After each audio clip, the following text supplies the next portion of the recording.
Assalamualaikum warahmatullahi wabarakatuh. Merhaba teman-teman, gimana nih kabarnya? Semoga senantiasa dalam keadaan sehat ya. Amin. Oke, selamat datang di acara Talk In Talk Show inspiratif dengan tema kita kali ini yaitu Week Indonesia Get to Know Polyglot. Oke, sebelumnya perkenalkan nama aku Yani Nuraini dan alhamdulillah pada kesempatan kali ini aku diamanahkan nih untuk mandu acara yang luar biasa ini. Tapi di sini tentunya aku nggak sendiri, di sini ada teman aku yang akan mandu acara bareng-bareng gitu. Dan di sini ada Nada. Halo Nada. Halo Yani, Halo, gimana nih kabarnya? alhamdulillah baik. Yani sendiri gimana kabarnya? Alhamdulillah. Oke, boleh nih perkenalan diri dulu gitu dari Nada. Oke, jadi perkenalkan nama aku Zakia Kotrunada dan kalian bisa panggil aku Nada. Jadi teman-teman, insya Allah kita berdua akan mandu acara ini beberapa menit ke depan. Dan nantinya kita juga bakalan ada games nih buat seru-seruan juga biar lebih asik gitu acara kita. Kayak gitu. Tadi kan pas di pembukaan Yani sempat ngomong salam merhaba ya.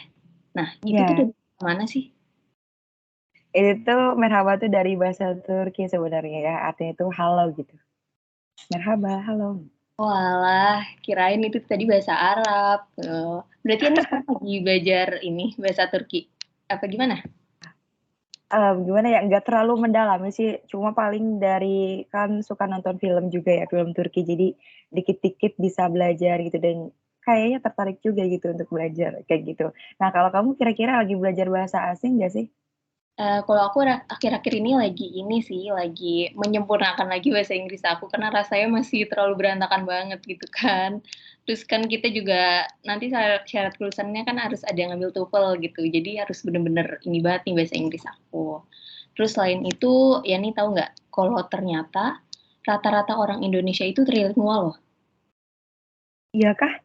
Wah, keren banget nggak sih? Kita tuh udah ngomong pakai bahasa Indonesia ya. Nah, kalau bisa juga kita pakai bahasa daerah masing-masing gitu. Dan itu juga kan, apa ya, banyak juga yang lagi belajar bahasa asing gitu kan. Iya, bener banget nih. Makanya kita sebagai warga Indonesia patut banget bangga. Nah, ngomong-ngomongin tentang trilingual, jadi kepikiran polyglot deh. Dan kira-kira teman-teman di sini ada yang tahu nggak apa itu polyglot? Wah, iya nih, kayaknya aku juga penasaran nih sama polyglot itu apa. Gimana nih kalau kita ngobrol langsung aja kali ya dengan guest star kita hari ini. Dia tuh salah satu ini loh, pemuda polyglot di Indonesia asal Yogyakarta gitu. Iya, itu good idea sih. Makanya kita langsung ngobrol aja. Tapi sebelum kita ngobrol langsung sama gestarnya, aku bakal bacain siapa sih gestar kita ini. Gitu. Jadi gestar kita ini adalah seorang public speaker, Quran reciter, singer-songwriter, dan most of all adalah polyglot, yaitu dia bisa berbahasa Indonesia, bahasa Inggris, bahasa Belanda, dan juga bahasa Arab loh. Wow banget ya, banyak banget nih kemampuan bahasanya. Dan saat ini geser kita ini sedang mengenyam pendidikan S1 di Universitas Muhammadiyah Yogyakarta dengan jurusan ilmu komunikasi dan konsentrasinya adalah public relation. Dan geser kita ini juga punya pengalaman organisasi. Dia itu pernah menjabat sebagai Chief of Language Department di PCIPM Amanah Muhammadiyah Tasikmalaya selama 1 tahun dari tahun 2017 hingga tahun 2018. Dan saat ini beliau juga sedang menjabat di Polyglot Indonesia Chapter Jogja sebagai Public Relation-nya. Dan selain itu, geser kita ini juga punya prestasi yang gak kalah kerennya nih. Dia karena beliau ini pernah memenangkan juara 1 dari lomba Arabic News Anchoring Festival Padang Pasin UIN Wali Songo Semarang pada tahun 2020. Dan selain itu juga dia pernah memenangkan juara 2 dalam lomba Arabic News Anchoring International Arabic World Festival di Universitas Ahmad Dahlan tahun 2021. Wah, menurut aku habis lihat latar belakangnya ini benar-benar keren banget ya. Kayaknya kita bakal bisa sharing banyak hal nih, Yan. Gimana? Iya nih, bener, setuju banget aku. Apalagi kalau dilihat dari latar belakangnya ya, itu keren banget. Oke, langsung aja kali ya kita sambut Kak Maulia Putri Aji. Halo Kak, gimana nih kabarnya? Alhamdulillah baik. Alhamdulillah ya baik. Oke, lagi sibuk apa nih Kak sekarang? Sekarang lagi sibuk ya kuliah sih sama kayak kalian gitu. Sama mungkin ada organisasi juga. Oke, Masya Allah. Sepertinya kakak ini produktif sekali ya. Semoga kita juga bisa jadi orang-orang yang produktif gitu. Oke, amin. Nah, sebelumnya terima kasih banyak nih Kak untuk kakak udah bersedia untuk menghadiri acara talk show ini di tengah-tengah kesibukan kakak gitu. Oke, kita langsung aja ya Kak. Nah, sebelumnya mengenai polyglot itu sendiri ya. Boleh nih dari kakaknya langsung gitu ngejelasin apa sih Polyglot Indonesia itu, gimana latar belakang berdirinya Polyglot Indonesia, kapan berdirinya dan juga gimana sih perjalanan dari Polyglot itu sendiri. Oke. Sebelumnya aku mau perkenalkan sedikit lagi ya diri aku. Nama panjang aku Maulidia Putri Aji, tapi teman-teman bisa panggil aku Maudi ya. So, tentang sejarah itu sendiri ya teman-teman, mungkin kayak karena Polyglot Indonesia itu udah ada websitenya dan juga udah ada media sosialnya, mungkin teman-teman bisa lebih apa ya, kalau mau tahu lebih panjangnya itu bisa lihat di website dan media sosialnya kayak gitu. Mungkin untuk berdirinya itu sekitar tahun 2013 ya. Karena dulu aku pernah ikut acara Polyglot Indonesia yang dari pusat. Jadi waktu itu kalau nggak salah acara ulang tahun Polyglot Indonesia, dan di sana pendirinya itu sempat ngejelasin gitu gimana sih berdirinya Polyglot Indonesia gitu. Ya seperti apa namanya, yang kita ketahui ya, kalau misalkan Polyglot Indonesia itu adalah komunitas, isinya tuh komunitas orang-orang yang menyukai bahasa kayak gitu. Nah, kadang tuh ada aja stereotype orang-orang itu ngiranya Polyglot Indonesia tuh kayak tempat buat les atau buat belajar bahasa gitu loh. Nah, tapi sebenarnya itu tuh salah besar loh teman-teman kayak gitu.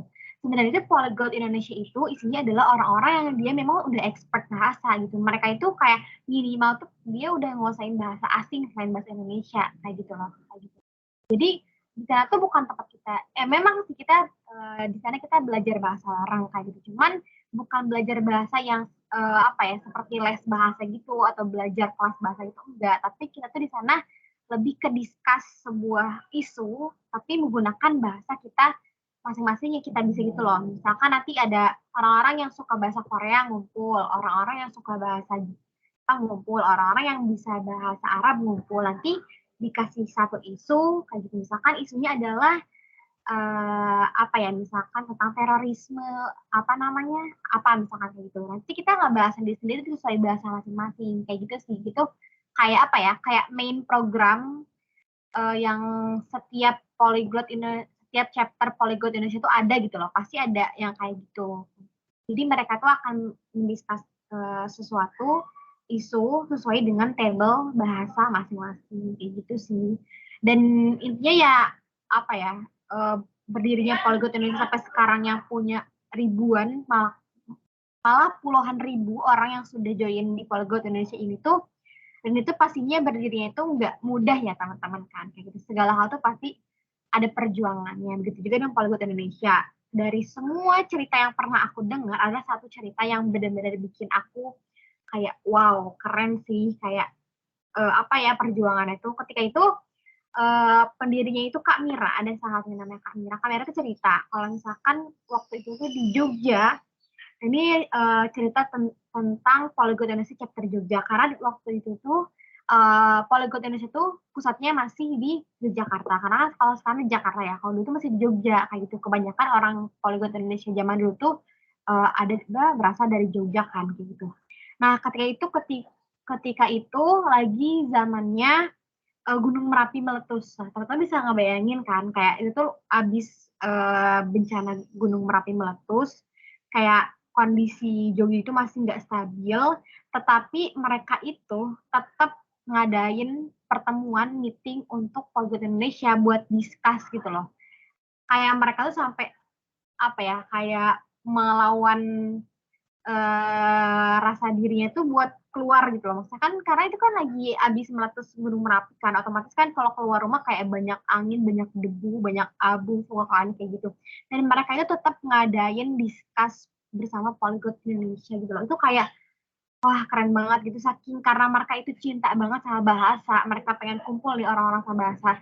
Kayak abu vulkanik aja mereka terjang gitu loh bahasanya tuh. Jadi bener-bener kayak wah keren banget gitu, walaupun lingkungan itu apa namanya walaupun lingkungan tidak memadai, tapi mereka tetap semangat untuk menjalani aktivitas si komunitas ini. Gitu sih kalau untuk kayak awal bangunnya gitu.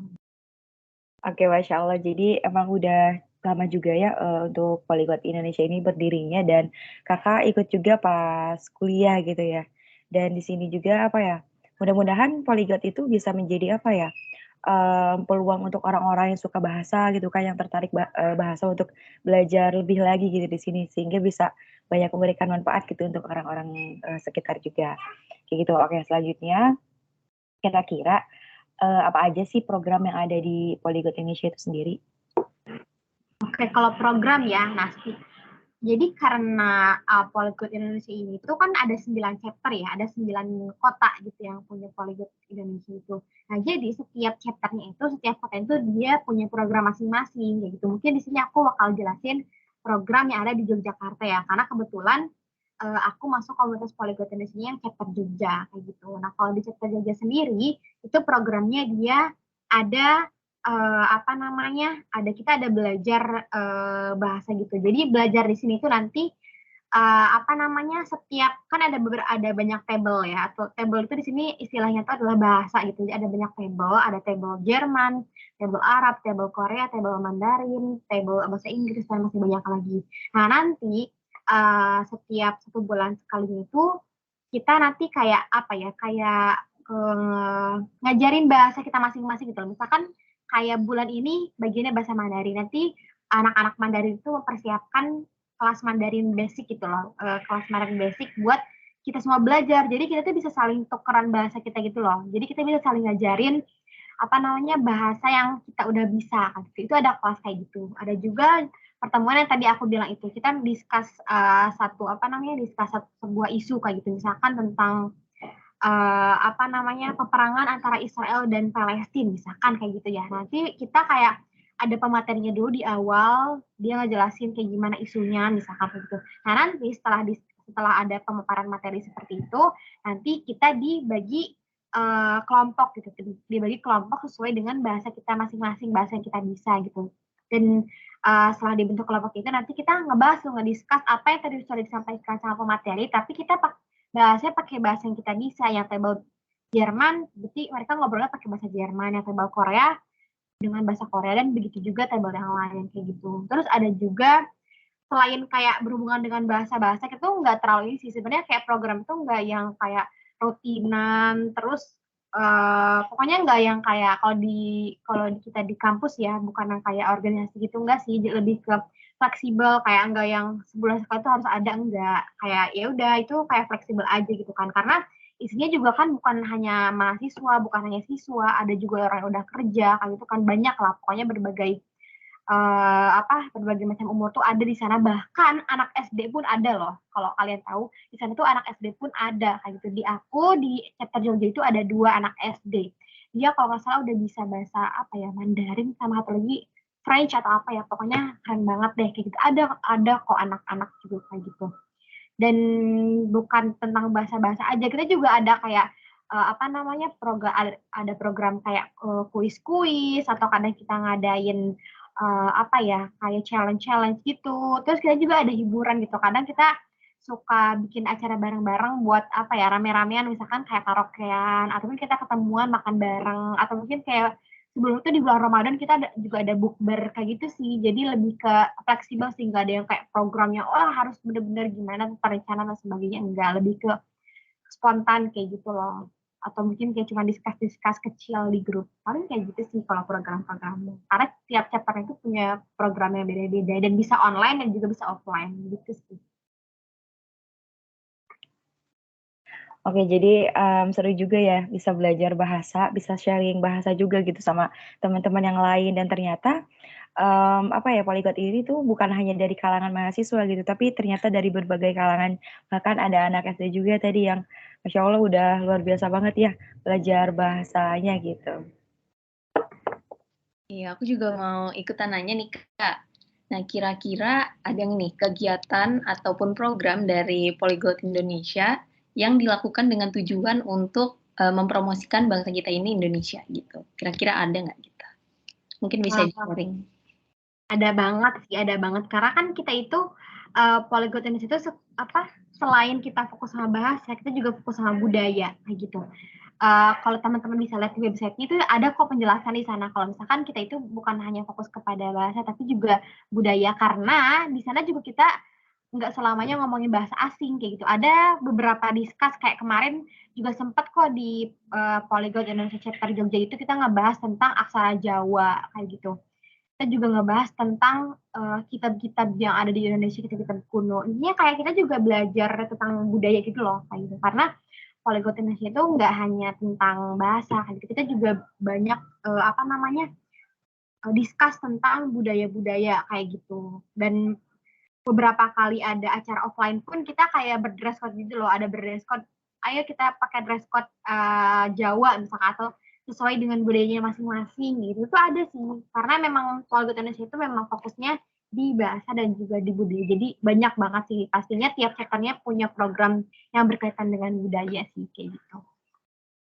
Oh, ternyata keren banget ya. Ternyata nih ya teman-teman, Polyglot Indonesia ini nggak cuman mempelajari ataupun yang isinya orang-orang yang mempelajari bahasa asing aja yang bisa bahasa asing, tapi ternyata Polyglot Indonesia ini juga berusaha untuk melestarikan peninggalan-peninggalan dari bangsa kita ini, bahasa Indonesia. Gitu teman-teman ya. Ternyata wah banget ya. Oke, selanjutnya aku mau nanya lagi nih Kak. Kira-kira gimana sih rencana Polyglot Indonesia gitu kan, yang pusat maupun yang Yogyakarta ke depannya itu seperti apa sih rencananya gitu? Ya, untuk rencananya ya pastinya kita pengen orang itu aware sih itu sama bahasa kayak gitu. Apalagi sekarang ya teman-teman kayak intinya kita tuh pengen ya Polyglot Indonesia semakin besar gitu. Sekarang kan udah ada puluhan ribu. Kita pengen kayak sebenarnya tuh kayak banyak banget gitu loh orang itu yang secara tidak langsung mereka tuh nggak menyadari kalau misalkan mereka tuh sebenarnya polyglot kayak gitu. Kayak kita kan misalkan kayak tadi yang udah kalian bilang di awal ya di pembukaan. Kalau misalkan kita tuh sebenarnya trilingual kan, karena kita bisa bahasa Indonesia, kemudian kita bisa bahasa daerah dan juga most of us tuh kayak udah biasa dengan bahasa Inggris tuh udah lancar ya, udah fluent kayak gitu loh. Nah, secara tidak langsung kita semua itu adalah seorang polyglot gitu loh teman-teman. Cuman ya kita tuh belum menyadari kayak mungkin kebanyakan orang tuh stereotipnya oh polyglot tuh pokoknya harus bahasanya bahasa asing kayak gitu terus yang bahasanya apa yang aneh-aneh kayak gitu. Nah, sebenarnya enggak kayak gitu loh teman-teman dan kayak menurut aku pribadi sendiri ya kayak dengan kita menjadi seorang polyglot dengan kita mempelajari berbagai macam bahasa itu tuh benar-benar akan membuka dunia kita seluas-luasnya gitu loh teman-teman kayak ketika kita udah bisa belajar bahasa orang lain kita tuh bisa berkomunikasi dengan orang dari negara lain itu kan secara tidak langsung kita bisa nambah relasi nambah pengetahuan nambah pengalaman juga gitu kan ya teman-teman jadi kita pengen Polyglot Indonesia itu lebih dikenal gitu loh sama banyak orang kayak gitu karena menurut aku pribadi ya kayak gitu karena mungkin aku suka bahasa jadi aku tuh auto tahu gitu loh kalau misalkan ada namanya polyglot gitu dan ada komunitas polyglot Indonesia tapi kan nggak semua orang tahu ya nggak semua orang paham apa sih polyglot Indonesia itu apa sih komunitas itu ngapain sih kayak gitu nah kita pengen banget intinya semua orang banyak gitu orang yang tahu polyglot Indonesia aware sama menjadi polyglot itu dan orang-orang pun bisa kayak gitu loh untuk bisa menjadi polyglot juga gitu sih kayak gitu pengennya menyebar di mungkin seluruh provinsi karena sekarang baru ada di 9 kota nih nah pengennya sih kita kayak di setiap provinsinya tuh ada gitu nanti komunitas polyglot Indonesia biar semakin banyak orang yang bisa dan expert dalam bahasa asing gitu. Jadi kita bisa saling kenal, bisa saling komunikasi satu sama lain, bukan hanya di negara Indonesia aja, tapi juga dengan teman-teman dari negara lain. Kalau misalkan teman-teman pernah dengar gak sih istilah kayak by language we can hug the world, itu benar-benar bisa kan, karena dengan bahasa itu kita bisa memeluk dunia, dan itu memang betul kayak gitu, 100%. Karena dengan kita bisa bahasa orang asing, kita bisa komunikasi dengan mereka, akhirnya kita lambat laun akan bisa memeluk atau misalkan akan bisa berkomunikasi dengan banyak orang dari negara lain gitu sih. Oke, di Polyglot makin besar itu cita-cita yang luar biasa ya dan mudah-mudahan sih lebih banyak bisa lebih banyak orang-orang juga yang lebih kenal Polyglot dan bener banget tadi kata Kakak dengan kita bisa bahas hal itu bisa bisa lebih banyak relasi juga kayak gitu. Oke, dan mungkin nih teman-teman di sini ada yang tertarik gitu ya Kak untuk ikut bergabung gitu. Siapa tahu kan pasti kayak yang tadi Kakak bilang bahwa secara tidak disadari kita tuh sebenarnya banyak banget yang polyglot gitu. Nah mungkin ada dari kita-kita ini yang tertarik untuk jadi anggota atau bergabung ke komunitas polyglot ini, kira-kira gimana tuh Kak caranya? Mungkin bisa dikasih tahu step-stepnya apa aja? Oke, untuk caranya hanya satu teman-teman. Kalian harus follow Instagramnya Polyglot Indonesia karena semua informasi akan ada di sana. Jadi setiap chapternya itu mereka akan buka open recruitment-nya itu masing-masing gitu loh, sesuai chapternya. Kalau misalkan kalian orang Jakarta misalkan gitu, itu udah berarti orang Jakarta atau mungkin tinggal di Jakarta kayak gitu. Itu udah nanti kalian tunggu aja open recruitment dari Jakarta karena Polyglot Indonesia itu sendiri kita media sosial satu kayak gitu. Jadi nggak dipisah gitu loh. Polyglot Indonesia Jakarta aja, Jogja aja, nggak, kita tuh satu akun media sosial Polyglot Indonesia untuk semua chapter gitu. Jadi semua informasi tentang Polyglot Indonesia dari semua chapter itu semuanya ada di sana dan kita berfokus di media sosialnya itu di Instagram kita kan gitu teman-teman. Kita ada LinkedIn juga, kita ada website juga, tapi kita fokusnya di Instagram kayak gitu. Karena kebetulan aku jadi public relation di chapter juga karena dan aku juga megang media sosialnya kan gitu. Jadi teman-teman yang mungkin nanti mau ikut atau join di Polyglot Indonesia bisa pantengin Instagramnya Polyglot Indonesia karena nanti semuanya persyaratannya, waktunya dan sebagainya akan ada di Instagram.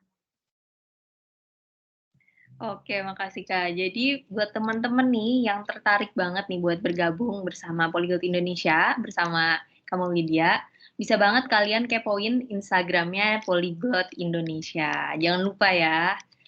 Oke, gak berasa banget. Oke, gak berasa banget nih, ternyata kita udah ada di akhir acara.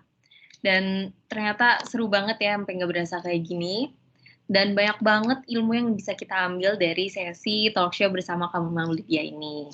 Tapi sebelum kita akhiri acara ini, seperti tadi udah disampaikan di awal, bahwa kita bakal ngadain games. Dan nama gamesnya ini adalah Roll, Roll, Roll Your Tongue. Wah, dari namanya aja kayaknya kalian udah bisa nembak ya, game ini tuh kayak apa gitu. Jadi, aku bakal jelasin lagi. Jadi, gamenya ini itu adalah kita harus ngucapin susunan kata-kata yang udah disusun. Tapi kata-katanya ini pengucapannya mirip-mirip. Gimana? Kalau kita mulai gamenya ini dimulai dari Kak Maulidia. Gimana nih Kak? Siapkan terima tantangannya? Boleh. Tapi ini ada ininya enggak nih kalimatnya nih, biar sambil baca. Ada kok Kak, nih ada. Nih, di share screen sama operator ya. Mungkin bisa langsung aja ya dari Kak Maulidia ini, aduh sorry. Oke, mungkin bisa langsung Kak. Gimana? Ya. Aku baca dulu. Ya. Ini tuh kalau udah bermasa bahasa tuh pasti asik, kayak pengen coba. Aku coba ya. Bobby Bibi bought a bat, Bobby Bibi bought a ball with his bat ball, bang the ball, bang it bump against the wall, but so Bobby bang it that he burst his rubber ball. Boo, cried Bobby. Bad luck Bobby, bad luck ball. Now, to drown his many troubles, Bobby Bibi is blowing bubbles. Yay! Wah, boleh dong dikasih tepuk tangan dulu ini buat kakaknya, keren banget. Nah, aku aja tadi bacanya udah kayak, tersendat-sendat banget. Keren banget kalau aku yang coba itu belepotan ya. Oke, keren, Masya Allah. Oke, makasih ya Kak, udah nerima tantangan dari kita nih. Tantangan untuk kakaknya kayaknya cukup kali ya untuk satu tantangan. Dan sekarang kayaknya kita ngasih tantangan nih ke audiens gitu biar lebih rame gitu. Pasti audiens deg-degan deh. Ini untuk audiens, jangan pada keluar ya. Jangan kayak pas lagi kuliah gitu kan, ditunjuk satu-satu, malah pada keluar gitu. Kayaknya di sini pada ngalamin juga kan kayak gitu, iya nggak Nad? Oke, siapa ya?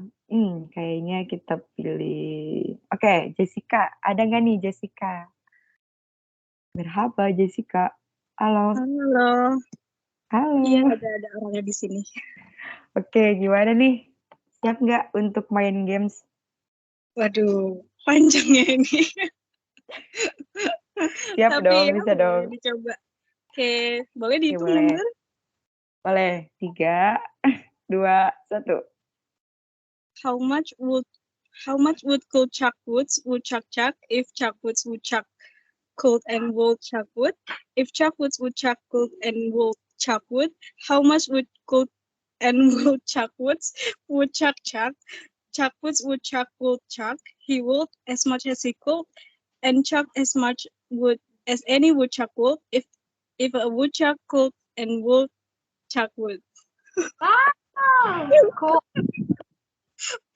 Aduh, ya ampun, malu deh. Oke, keren-keren ya ternyata. Nggak cuman ternyata nih ya yang jago nih, bukan cuman narasumber kita aja, Kak Maudia, tapi ternyata peserta kita juga, expert juga kayaknya. Oke, akhirnya kita benar-benar sampai di penghujung banget. Terima kasih banyak buat Kak Maulidia Putri Aji yang udah bersedia nih menyempatkan waktunya. Yang pastinya kakak pasti lagi sibuk banget ya kan. Semoga segala aktivitasnya selalu dipermudah ya. Amin. Oh iya, sebelum diakhiri juga, boleh nih closing statement dari Kak Aji Maulidia Putri Aji buat kita semua. Ini closing statementnya itu sih yang aku udah sebutin. Language can hug the world. Jadi untuk semua teman-teman harus ingat kalau misalkan dengan bahasa kita itu bisa memeluk dunia. Jadi coba dari sekarang ya despite itu kita 1 menit, 5 menit, 10 menit setiap hari itu meluangkan waktu untuk belajar bahasa. Karena tidak ada salahnya kita belajar bahasa. Karena ya harus teman-teman tahu kalau misalkan apalagi bahasa Inggris adalah bahasa internasional. Jadi ketika kita saat ini belum bisa bahasa Inggris itu kayak sayang banget karena itu adalah bahasa yang dipakai sama semua orang di dunia. Jadi buat teman-teman yang saat ini ngerasa, aduh aku nggak bisa nih, aku belum bisa gitu, kayak better late than never. Kayak teman-teman bisa mulai dari hari ini, dari detik ini untuk belajar bahasa kayak gitu. Tidak ada telat, tidak ada istilah telat untuk belajar bahasa. Jadi semangat terus. Oke, Kak Maulidia, makasih. Jadi begitu ya teman-teman ya. Jadi nggak ada salahnya walaupun kita udah rata-rata udah umur 20-an kayak gini, nggak ada yang namanya telat buat belajar sesuatu yang baru gitu ya. Terutama bahasa juga sama, itu berlaku juga gitu. Dan terima kasih juga untuk teman-teman yang udah hadir dalam acara talk show ini. Semoga ada manfaat yang bisa kalian ambil semua dari acara ini. Amin. Dan sebelum talk show-nya benar-benar aku akhirin, kita foto-foto dulu ya sama narasumber kita yang luar biasa ini. Dan mungkin buat para audiens bisa open kameranya dulu, biar nanti sama operator bisa di screenshot.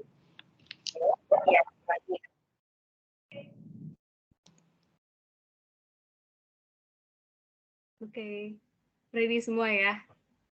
Oke. Oke, aku hitung. 1, 2, 3. Cekrek. Oke, thank you semuanya. Oke, thank you Asfia. Oke, sekali lagi terima kasih ya Kak untuk dan juga teman-teman udah hadir dalam acara talk show ini. Dan sekian dari saya maupun Yani Nuraini. Mohon maaf bila selama talk show ini ada salah-salah kata. Nah, kami pamit undur diri. Wassalamualaikum warahmatullahi wabarakatuh. See you next time.